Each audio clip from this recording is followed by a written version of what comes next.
Canada, we cannot return to normal, exit our current crises, of which there are 6, without more energy.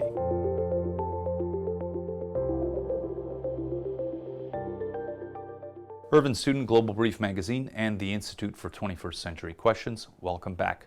Watch for our big national conference, October 23rd, 24th, Canada After the Pandemic, State and Future. We'll cover everything.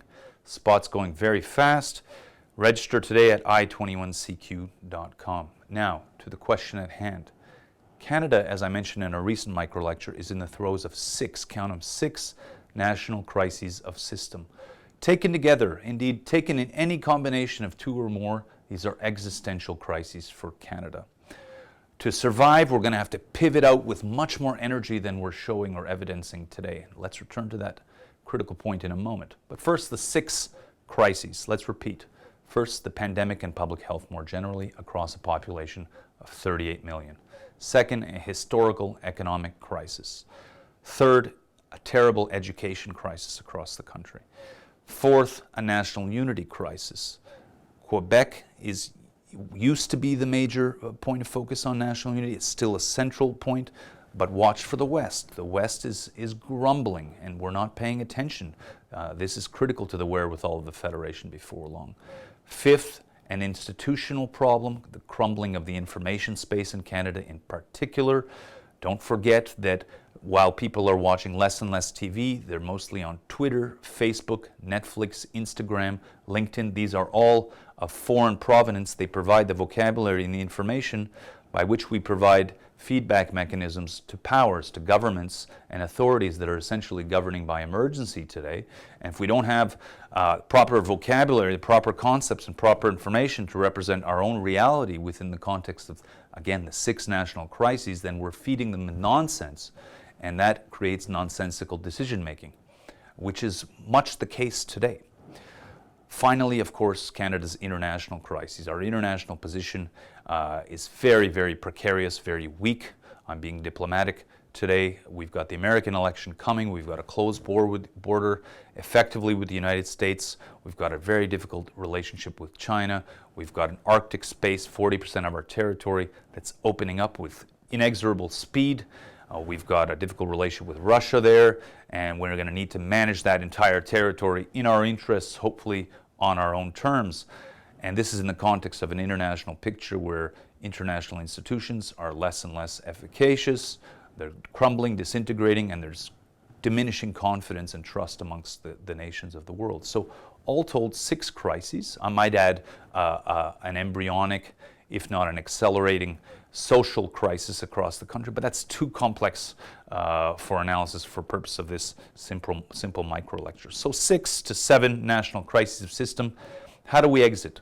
Well, let me share a verity with listeners to Global Brief and Canadians in particular. We will not exit our crises in any recognizable form on the current state of affairs, on the current trajectory, on the current thinking. We are thinking at yay level. The crisis has ramped up the necessity to this level, and the gap is our failure. So on status quo, if we're asleep as a population, if we're in a stupor, if we're in a state of general national passivity or pacification, we will consolidate into economic and strategic depression in historical terms. Let me repeat, we are on the path to consolidating towards deep national, economic, and strategic depression for any foreseeable future. The machine, contrary to the Canadian mentality and Canadian official presumptions, will not right itself. The system will not right itself, as it were. It requires intervention in the form of political correction and correct thinking in terms of truth-telling and strategy. And it requires us to pivot out of our crisis with great energy. So the nation in crisis does not go to sleep. It does not go into passive mode.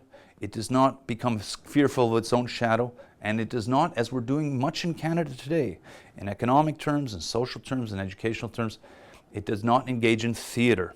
Beyond the objective numbers of the pandemic, which, notwithstanding the daily COVID count, are still unimpressive. Beyond that, we are engaged in a debilitating, paralyzing, often degenerate COVID theater in our country, which causes us to paralyze and become passive in the face of crises that require the exact opposite. We must mobilize if we can in Canada. We must mobilize. Otherwise, we'll become, as I mentioned, increasingly poor, increasingly uneducated vis-a-vis the tasks at hand, increasingly vassalized in our international picture, and unable to recognize our circumstances in informational terms. So what's to be done? First, we need circuit breakers. We need circuit breakers on the theater. We need to speak truth about behavior that is, again, beyond the level of the numbers of the pandemic, which is just one element, the minor element of our 6 accelerating crises. We need to speak truthfully about degenerate behavior. Where it is anti-social, anti-economic, or anti-Canada exiting, we need correction.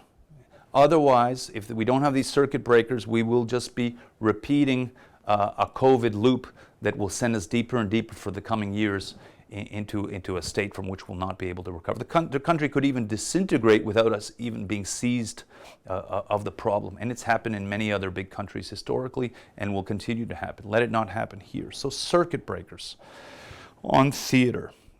Now, systems thinking, second point, systems thinking. Let us not reduce everything again to discrete COVID counts or the daily loop.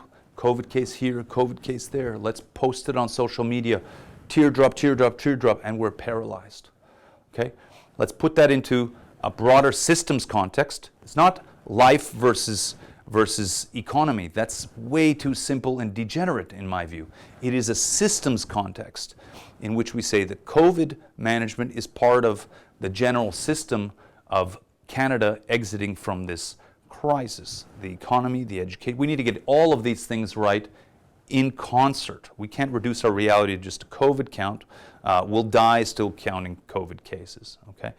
Now, energy. We need to exit with energy. Okay. Energy means that we mobilize for action. Even if we're quarantining for a short moment, we're active. We don't go to sleep. We're thinking about the exit. But otherwise, we need to be building.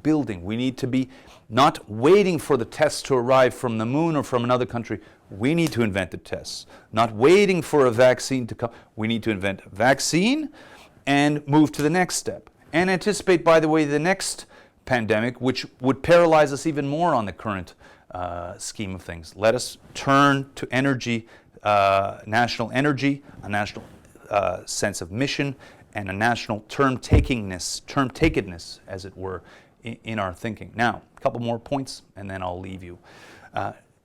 Extroversion.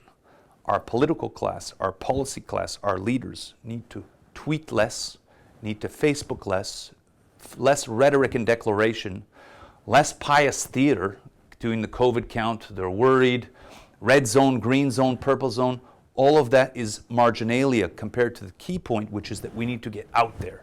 You need to get into the quarters and the corners of the country that are not seen online and specifically not in a foreign-controlled information space, and report back. Because in these corners of the country, you have exploding homelessness, criminality growing. I don't know the quantum of criminality growing, but it's certainly growing.